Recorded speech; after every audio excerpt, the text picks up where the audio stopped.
सरकार को सारे विरोधों को दरकिनार करके एनआरसी एनपीआर दोनों अच्छे से लगाना चाहिए, लेकिन उन लोगों को शर्म आनी चाहिए कि वो ऐसे देश के नागरिक हैं जिस देश ने उनके लिए दरवाज़ा अपना बंद कर दिया। जो पाकिस्तान समर्थक लोग थे वो हमारी थाली में खाते हैं और वहीं छेद करते हैं। तो ये इस वक्त मेरी मौजूदगी सुप्रीम कोर्ट पर है और हमारे साथ उमेश शर्मा जी मौजूद हैं, सुप्रीम कोर्ट के वकील। सर, हमने देखा पहलगाम हमले के बाद जिस तरीके से जो गैर नागरिक है पाकिस्तान के, उनको पाकिस्तान भेजा जा रहा है, लेकिन अब उसी के खिलाफ याचिका दायर की गई है सुप्रीम कोर्ट में। यानी जो इस भारत का है ही नहीं, उसके लिए ये याचिका दायर करना।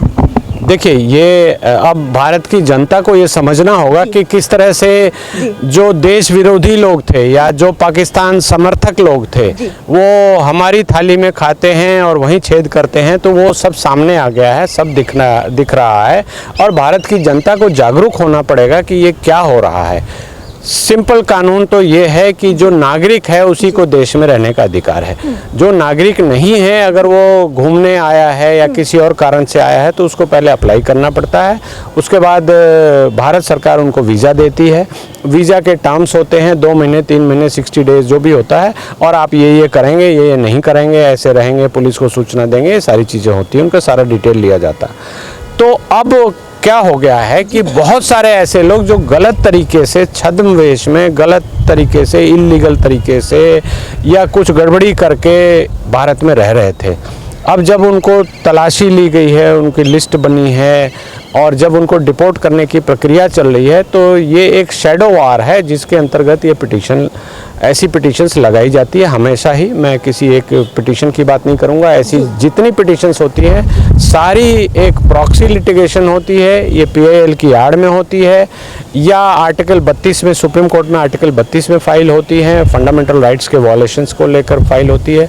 लेकिन फंडामेंटल राइट तो जो नागरिक है वही इन्फोर्स करेगा ना। बिल्कुल सर।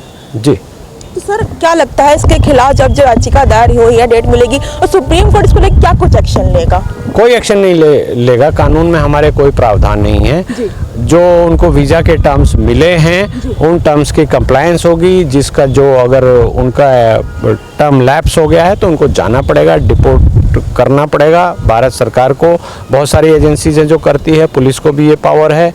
अब पाकिस्तान ले ना ले ये एक अलग पॉलिटिकल मुद्दा है, लेकिन उन लोगों को शर्म आनी चाहिए कि वो ऐसे देश के नागरिक हैं जिस देश ने उनके लिए दरवाज़ा अपना बंद कर दिया और ये कह रहा है कि हम इनको वापस नहीं लेंगे। बिल्कुल, हम यही बात जानना चाहेंगे कि अभी जो सरकार ने निर्देश दिए कि अब जितने भी जो इलीगल जो लोग हैं उनको पाकिस्तान भेजा जाएगा, लेकिन हम देख रहे हैं कि पाकिस्तान ने अपना अटारी बॉर्डर जो पाकिस्तान की तरफ खुलता है उसको बंद कर दिया है। तो लोग जो अभी यहाँ पर हैं तो ये कितने खतरनाक है अभी फिलहाल इस देश के लिए?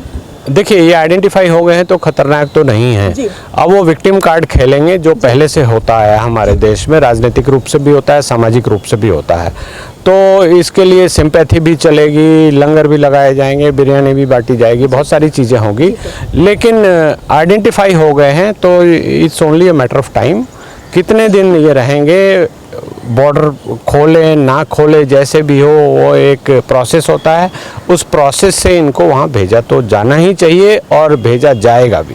सर, हमने देखा जब से ये हमला हुआ उसके बाद से काफ़ी ज़्यादा जो इलीगल ये जो है पाकिस्तानी नागरिक हमारे देश में इतने समय से रह रहे थे, लेकिन अब इनको भेजा जा रहा है क्योंकि पाकिस्तान द्वारा बंद कर दिया है। तो क्या अब सरकार को एक बड़ा कदम उठाना चाहिए और एनआरसी को जल्द से जल्द लागू करना चाहिए इस देश में? बिल्कुल बिल्कुल लगाना चाहिए। सरकार दूरदर्शी है, इन्होंने 3 साल पहले ही अनाउंसमेंट किया था और सरकार को सारे विरोधों को दरकिनार करके एनआरसी एनपीआर दोनों अच्छे से लगाना चाहिए। और चूंकि अब आईटी रेवोल्यूशन के अंतर्गत बहुत सारा कुछ ऑनलाइन डेटा हो गया है, तो सारा कुछ, इवन फिंगरप्रिंट भी, आँख की पुतलियों का जिसको आइरिस हम बोलते हैं लीगल लैंग्वेज में, उसका भी डेटाबेस होना चाहिए। और अगर कोई कहता है कि मैं यहीं का नागरिक हूँ, यहीं पैदा हुआ हूँ, अगर उसने गफलत करके आधार बनवा लिया है, गलत कुछ कर लिया है, तो उसकी पूरी चेकिंग होनी चाहिए, उसका पूरा डेटाबेस होना चाहिए। और तब जाके उसके पिताजी कहाँ के थे, उसके पिताजी कहाँ के थे, उनके भी पिताजी कहाँ के थे, कोई ना कोई एविडेंस निकाल कर उन सब के खिलाफ एक सख्त कार्रवाई करनी चाहिए। तो ये ट्रेंड रुकना चाहिए और रोकना पड़ेगा भारत सरकार को। जैसे हम दूसरी तरफ देख रहे हैं कि नेहा सिंह राठौड़ पर देशद्रोह का मुकदमा दर्ज किया गया है, लेकिन वो दूसरी तरफ से आवाज लगा रही हैं कि भारत सरकार इस देश की बेटी को लगातार तंग कर रहा है, परेशान कर रहा है। उनके जो व्यंग है उसे आप कैसे देखते हैं? देखिए, व्यंग्य की एक सीमा होती है। आप व्यंग्य करें, समाज पर करें, राजनीतिक व्यंग्य करें, राजनीतिक जो विभूतियां हैं उनके ऊपर करें, लेकिन आप व्यंग्य को देश विरोधी नहीं बना सकते। अगर आप देश विरोधी व्यंग्य करेंगे तो देश की जनता आपको सबक सिखाएगी। तो ये कोई साधारण बात नहीं है, इसको बहुत गहरे से समझना होगा। और किस तरह से ये क्या खेल कर रहे हैं, अपनी सीमा किस तरह से लांघ जाते हैं, ये देखना होगा। ये बात अलग है कि हमारे संविधान में स्वतंत्र अभिव्यक्ति की स्वतंत्रता पूर्ण रूप से दी गई है, उसके अंतर्गत आप कुछ भी कर सकते हैं, लेकिन आप ऐसा नहीं कर सकते हैं कि देश विरोध करना शुरू कर दें या देश को तोड़ने की साजिश करना शुरू कर दें या बोल बोल कर लोगों को उकसाएं।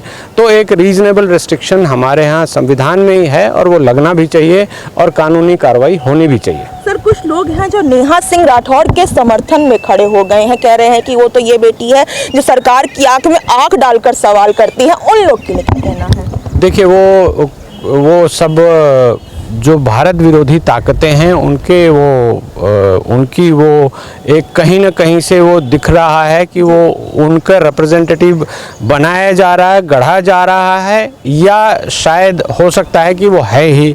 वो अंदर से गुप्त रूप से उन सब की संधि होगी कि आप ऐसा करो, हम ऐसा समर्थन करेंगे। ये हमारे देश में ये पुरानी परंपरा हो गई है। पिछले 20-30 साल से आप देखेंगे कि बहुत सारे लोग हमारे बहुत सारी संस्थाओं को डिस्टर्ब करने के लिए, डिस्टेबलाइज करने के लिए, कानून जो बनते हैं उसको रोकने के लिए बहुत सारी ऐसी गलत सलत हरकतें करते हैं।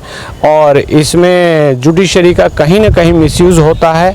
कहीं ना कहीं बाद में पता लगता है कि ये इस जजमेंट का या ये डायरेक्शन जो दी गई इसके पीछे ये कारण था। हालांकि लॉ हमारा डायनेमिक है, वो कहीं ना कहीं जब वो दोबारा मौका आता है तो उसको सुधार देता है उस गलती को। तो ये प्रक्रिया है, ये एक कुटिल प्रक्रिया है और इससे लोगों को, साधारण जनता को ये समझ में भी नहीं आता है। कई बार सहानुभूति की वेब भी चला दी जाती है। तो हमारी जनता को इन चीज़ों से बचना भी चाहिए और इसकी इंटेलिजेंस कैसे हो इसको समझना भी चाहिए। सर, जब से सरकार ने कड़े फैसले लिए, बाद इसमें ये भी था कि सिंधु जल जो समझौता था उसको रद्द किया गया। जब से ये फैसला हुआ उसके बाद से जो कई इस भारत के देश के लोग हैं, चाहे नरेश टिकैत के चाहे और भी, वो कह रहे हैं कि जो पानी जो समझौता रद्द किया गया ये नहीं करना चाहिए। मतलब पानी पाकिस्तान का बंद हुआ है, दर्द इन लोगों के पेट में हो रहा है, इनका क्या कहना है? देखिए, इनसे तो सीधा सवाल एक पूछा जाना चाहिए कि अगर आपके बेटे को या आपके भाई को या आपके पति को अगर इस तरह से धर्म पूछकर गोली मारी गई होती तो क्या आप यही बयान देते? तो ये तो बहुत ब्लंट, जिस तरह से ये देश विरोधी बातें कर रहे हैं, तो इनको ब्लंटली ये क्वेश्चन, लोगों को ये सवाल, समाज को, राजनीतिक रूप से लोगों को ये सब सवाल लोगों से, ऐसे लोगों से पूछना चाहिए। तो जब से ये हमला हुआ है उसके बाद लेके कई जो वीडियो सोशल मीडिया पर बहुत ज़्यादा वायरल हो रही हैं, लोग उसको देख रहे समझ रहे हैं। एक वीडियो का हम जिक्र करेंगे कि लोग जो है पाकिस्तान का झंडा लेकर के सड़क पर लगा दे रहे हैं, लेकिन कई मुस्लिम लोग उसके निकाल करके अपने सीने से लगा ले रहे हो कि इस भारत के रहने वाले हैं। उनका क्या इलाज होना चाहिए? उनका इलाज ये है कि आपने सीने से लगाया तो जो देश आपको जहाँ प्रिय है वहाँ जाइए, वहाँ की नागरिकता लीजिए। और अगर आप इस तरह से करना चाहते हैं तो ये सीधी देश विरोधी हरकत है और उनके खिलाफ देश विरोध का, देश द्रोह का मुकदमा दर्ज होना चाहिए। और मुझे लगता है कि ये जब 2-4 ऐसे केस होंगे तब जाके ऐसे करने वाले लोग या ऐसे अफवाह उड़ाने वाले लोग बंद हो जाएंगे।